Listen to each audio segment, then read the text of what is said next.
সকলের মনটা পড়ে আছে শ্রীধাম শ্রী নবদ্বীপ। এখন আমাদের সেই মনটিকে নবদ্বীপ ধাম থেকে অর্থাৎ গুপ্ত বৃন্দাবন থেকে আমাদেরকে নিত্য বৃন্দাবনে নিয়ে যেতে হবে।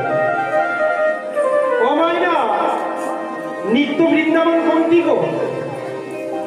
নিত্য বৃন্দাবন যেখানে আজও শ্যামের বাঁশি বাজে, যেখানে আজও রাধারানীর চরণের উপরে ধ্বনি শুনতে পাওয়া যায়, সেইটা হলো নিত্য বৃন্দাবন। আর সেই নিত্য বৃন্দাবনে গিয়ে আজকে রাধারানী কেমন করে নৃত্য করেছেন, প্রাণ গোবিন্দ কেমন ভাবে নৃত্য করেছেন আমরা দর্শন করব। আস্বাদন করতে বসেছি কোন লীলা গো মায়না? একটু জোরে বলো না গো, কোন লীলা? রাসলীলা। বানানটা কি? রয়াকার দন্তস্ব, তাই তো? তাহলে রয়াকার দন্তস্ব ওই মাঝখান থেকে যদি আকারটাকে মুছে দেওয়া হয় কিংবা তুলে নেওয়া হয় কি হবে? রস। কোন রস? ভক্তি রস। একটু আলাদা। আখের রস, খেজুরের রস, তালের রস নয়। ভক্তি রস কোনটা? না, রয়াকার দন্তস্ব রস। আকারটি তুলে নিলে হচ্ছে রস। আর উজ্জ্বল নীলমণি গ্রন্থে রূপ গোস্বামী পাদ এই রস, রসশাস্ত্রের কথা একটু অন্যভাবে বলেছেন। কোন রস? ভক্তি রস। কোন ভক্তি? প্রেম ভক্তি। কোন প্রেম? মধুর প্রেম। কোন মধুর? যুগল মধুর। আর কোন যুগল? না, শ্রী শ্রী রাধা গোবিন্দ যুগল। এই রাধা গোবিন্দের যুগল, এই অপ্রাকৃত লীলা রস। রসের সৃষ্টি হয়েছে বলে তো ভালোবাসলাম। ভালোবাসার পরে পরিণতি কি হলো? তাকে বিবাহ করলাম। বিবাহ করবার পরে কি হলো? সন্তানাদি হলো। সন্তানাদি হবার পরে সেই সন্তানাদি বড় হলো, তাদের বিবাহ দিলাম, নাতি নাতনি হলো। তাহলে ক্রমশ বংশবৃদ্ধি হতে লাগলো। একে একে মায়ার বন্ধনে বেঁধে গেলাম গো এই জগতের রস। আর ওই অপ্রাকৃত জগতে রাধা গোবিন্দের অপ্রাকৃত রস এ শুনতে শুনতে, দর্শন করতে করতে, আস্বাদন করতে করতে বৈষ্ণবগণ সর্বস্বামী পাপ কি মায়াতে আবদ্ধ হয়েছিল বাবা? না গো না। এরা বরং এই অপ্রাকৃত রস পান করতে করতে ওই সমস্ত মায়ার সংসার ছিন্ন করে তারা অপ্রাকৃত রসের খোঁজে সংসার ছেড়ে মহাপ্রভুর চরণাশ্রয় করে ওই বৃন্দাবনে গিয়ে মধুর রস আস্বাদন করেছিলেন। নিতাই গৌর হরি হরি। কিন্তু আমাদের বড় দুর্ভাগ্য মায়েরা যে আমরা সেই লীলা রসের মধ্যে ডুবতে পারি না। আমাদের মন বড় চঞ্চল। শুনতে বসে বাড়ির কথা মনে হয়, শুনতে বসলে অলস্যতা চলে আসে, শুনতে বসলে অবহেলা, শুনতে বসলে ঘুম পায়, তারপরে আবার নিন্দ জানে না। আর শ্রীমদ্ ভাগবতের 29 অধ্যায় থেকে 33 অধ্যায়, এই অধ্যায় 5টিকে বলা হয় রাস পঞ্চাধ্যায়। এই রাস পঞ্চাধ্যায়ের মধ্যে রাসলীলার বিষয়বস্তু লিপিবদ্ধ আছে। তাই আজকে বর্ণনা করছেন সুখদেব গোস্বামী পাদ। কে বর্ণনা করছে মায়েরা? শাস্ত্রে বলছেন একজন ল্যাংটা শিশু। শুনতে খারাপ লাগে, ল্যাংটা শিশু, তাই তো? কিন্তু প্রকৃত বাস্তব কথা, 16 বছর মাতৃগর্ভে ছিলেন তিনি। এই মায়ার সংসারে তিনি জন্ম নেবেন না।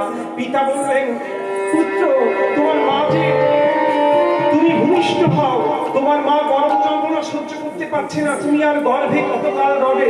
ভেতর থেকে পুত্র উত্তর দিয়ে বলল, পিতা আপনি আমাকে বেরোতে বলবেন না, এই মায়ার সংসারে আমি ভূমিষ্ঠ হতে পারবো না। যেদিন এই পৃথিবী ধারা মায়া শূন্য হবে আমি সেই দিন ভূমিষ্ঠ হব। তাই একটা তীর শিঙের, ওই মোষের শিঙের করে রেখেছিল। ওই তীরটা রাখা সময়, ওই বিন্দু সময়, 1 সেকেন্ড, ওই সময়ের মধ্যে ভূমিষ্ঠ হয়ে গেল। আর ভূমিষ্ঠ হয়ে সেই উলঙ্গ শিশু, নগ্ন শিশু ওইভাবে চলে যাচ্ছে পথ ধরে হেঁটে হেঁটে। এদিকে সরোবরে সমস্ত রমণীরা স্নান করছে, যুবতী রমণীরা। 16 বছরের উলঙ্গ শিশু যাচ্ছে, তাকে দেখে কেউ লজ্জা পেলেন না। নিজেদের অঙ্গের বসন ঠিকঠাক করলেন না, কিন্তু ওই পেছন পেছন চলেছে ব্যাসদেব, তার পুত্র সুখদেব। বাবা দাঁড়া, কেন যাচ্ছিস, কোথায় যাচ্ছিস, একটু কথা বলে যা। বলছে বাবা, এই মায়ার সংসারে দাঁড়িয়ে কথা বলার সময় আমার নেই, আমি আসি বাবা।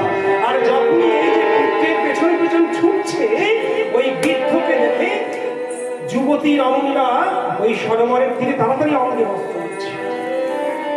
প্রশ্ন করলেন যুবতীদের কাছে গিয়ে, কি ব্যাপার, আমি তো বৃদ্ধ, আমার পুত্র যুবক, 16 বছরের যুবক, তাকে দেখে তোমরা অঙ্গে বস্ত্র দিলে না, আর আমাকে দেখে, আমি বৃদ্ধ, আমাকে দেখে তোমরা গায়ে অঙ্গবস্ত্র দিলে?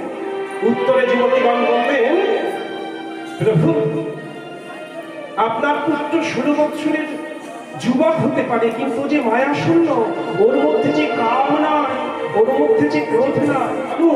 আপনি বৃদ্ধ হতে পারেন, কিন্তু বিন্দু সময়ের জন্য আপনার মধ্যে কামের উদ্ভব হতে পারে। তাই আমরা আমাদের অঙ্গে বসন দিয়ে নিজেদের লজ্জা করি। তাই সেই উলঙ্গ শিশু নৈমিষারণ্যে যখন পরীক্ষিত মহারাজ শাপগ্রস্ত হয়েছেন, বুঝে উঠতে পারছেন না কি করবেন, ধীরে ধীরে সুখদেব গোস্বামী পাদ এসে দাঁড়িয়ে বললেন, শোনো মহারাজ, শুনুন, এই 7 দিনে আপনার কর্তব্য শ্রীমদ্ ভাগবতামৃত আস্বাদন করা। এই ভাগবত শুনে আপনি নরক যন্ত্র থেকে মুক্তি পেয়ে আপনি উদ্ধার হয়ে যাবেন। সেই ভাগবত কথা তাহলে মহারাজ আজকে বলুন, আমি আস্বাদন করবো। 7 দিন শুনেছিল, আর 7 দিন পরে তাদের মৃত্যু হয়েছিল। ভাইরা, আমাদেরও কিন্তু 7 দিনের মধ্যেই মৃত্যু হবে, একদম নিশ্চিত। আমরা যে ভাবে এসেছি, ওই 7 দিনের মধ্যে যে কোনো একটা দিনে জন্মেছি, আর ওই 7 দিনের মধ্যেই কিন্তু আমাদেরকে ভবনদী পার করে চলে যেতে হবে। কি করে, প্রশ্ন করতে পারেন তোকে? হ্যাঁ, কি বলছো, কেন? ওই যে রবি, সোম, মঙ্গল, বুধ, বৃহস্পতি, শুক্র, শনি, এই যে সপ্তাহে 7টা দিন, এই 7টা দিনের মধ্যে যে কোনো একটা দিন, হয় আপনি রবিবারে, আমি মঙ্গলবারে, হয়তো আপনি সোমবারে, আমি বুধবারে, কিন্তু 7 দিনের মধ্যেই কিন্তু মা আমাদেরকে চলে যেতে হবে। যেতে কিন্তু আমাদের হবে, আগে আর পরে বলতে পারছি না। লাইন দেওয়া আছে, লাইন দিয়েছি। ভোটের আগে আমরা যদি লাইন দিয়ে আমরা বলতে পারি যে আমার আগে 2 জন কিংবা 3 জন, আমার পেছনে আরো 10 জন, কিন্তু এই লাইনটা এমনই একটা লাইন যে কেউ বলতে পারবে না যে আমার সামনে 7 জন দাঁড়িয়ে আছে কি আমার পেছনে 4 জন দাঁড়িয়ে আছে, কিন্তু আমরা কিন্তু সবাই লাইনে আছি, সবাইকেই ভবনদী ছেড়ে চলে যেতে হবে। এই জন্য আমাদের কর্তব্য কি, যেটুকু সময় পাই হরিদাসনে এসে সাধুগুরু বৈষ্ণব সঙ্গ করে হরি নামামৃত আস্বাদন করে নিজেদের মানব জন্মটা ধন্য করাই হলো আমাদের এই জীবের প্রধান কর্তব্য। আর শুনলেই মুক্তি হয়ে যাবে, শুনলেই কৃষ্ণ প্রেম ভক্তির উদয় হয়ে যাবে। তাই এত কথা বলা।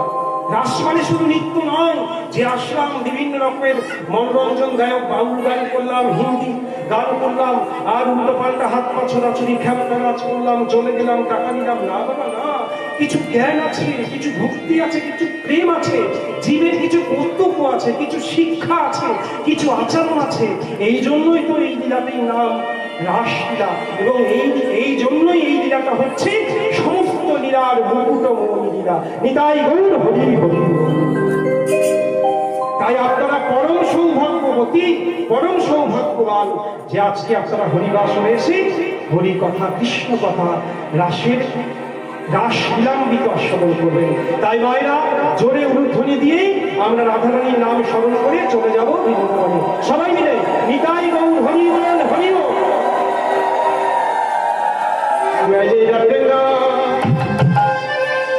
এই ভজনটা গাইছি কেন? আমার মায়েদের অনেকে ঘুম পাচ্ছে, আর আমার ভাইরা তো আমার সঙ্গে নৃত্য করতে লজ্জা পাচ্ছে, ওরা বসে বসে নৃত্য করবে, এই জন্য ভজনটা গাইবো সবাই মিলে। আর ঘুমালে হবে না, আর কিছু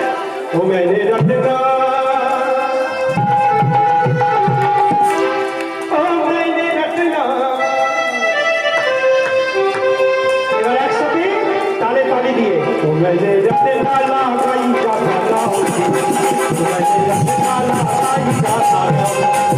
হরি হরি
चुनरी में राधा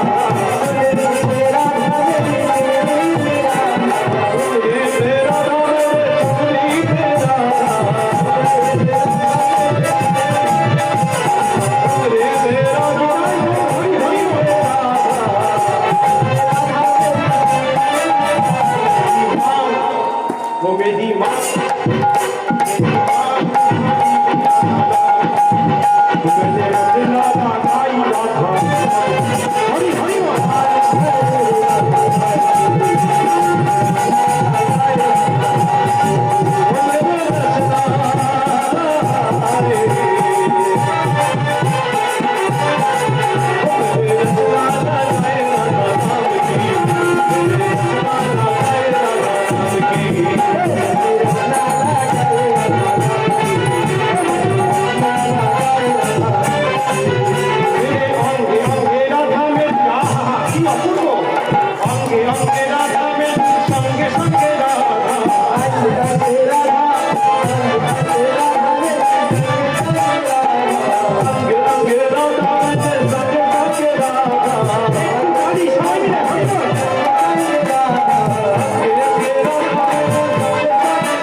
श्री गुरु महाराज की, वृंदावन धाम की,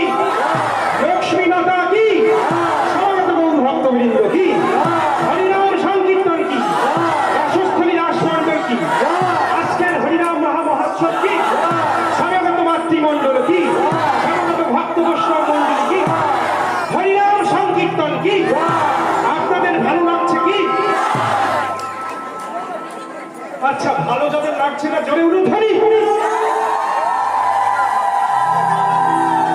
ভালো লাগে।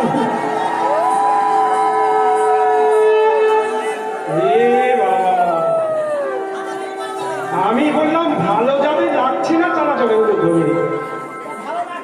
আমার মায়েদের ভালো লাগছে না, তাই জন্য উলুধ্বনি দিয়ে বসলো। কি অবস্থা! যাই হোক, মায়েরা বলছে বুঝতে পারিনি, তুমি তোমার কথার চক্রে ফেলে আমাদের দিয়ে এটা করালে, আমাদের ভালো লাগছে এই জন্য দিয়ে ফেলে মুখ ফসকে বেরিয়ে গেছে। আচ্ছা, এবার যাদের ভালো লাগছে তারা জোরে উলুধ্বনি। নিতাই গৌর হরি।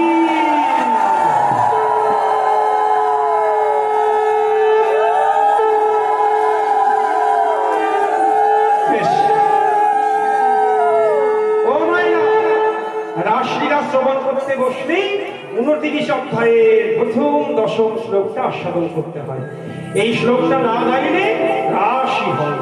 কিছু কিছু রাসলীলার এমন এমন কিছু জিনিস আছে, যেমন গোবিন্দ দাসের 3টি পদ না গাইলে মনে হয় যে না, রাসটা ঠিক হলো। তার মধ্যে কোনটা গো? ওই যে তার তা থইয়া থইয়া তিনি মনে পড়েছে? ওই পদটা না হলে মনে হয় রাস হয়। আর তার মধ্যে এই শ্লোকটি কিশোর ভগবান কবিতা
ভগবান পিতা রাত্রি শারদোৎফুল্লবল্লিকা বিশ্বরন্তিত গণেশ চক্রে যোগমায়ানুপস্থিত। এই যে প্রথম বলছে ভগবান ও পিতা রাত্রি, ভগবান কাকে বলে?